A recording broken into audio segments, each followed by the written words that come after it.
नेमण्याचं महत्त्वाचं आश्वासन देण्यात आलंय। तसंच महिलांसाठी देखील विशेष तरतुदीचं आश्वासन शरद पवार गटाच्या जाहीरनाम्यातून देण्यात आलंय।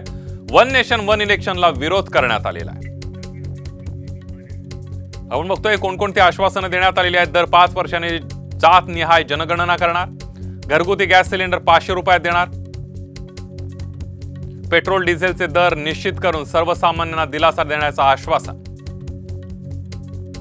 आरक्षणावरील 50% मर्यादा काढून टाकण्यासाठी घटनेमध्ये दुरुस्तीची मागणी, सरकारी नोकरीतील रिक्त जागा भरणार, कंत्राटी नोकर भरती बंद करण्याचं हे आश्वासन, स्पर्धा परीक्षांचं शुल्क माफ करणार, आरोग्यासाठी उत्तम सेवा पुरवण्याचं आश्वासन देण्यात आलंय, शेती शैक्षणिक साहित्यावर जीएसटी आकारणार नाही, मराठीला अभिजात भाषेचा दर्जा देणार,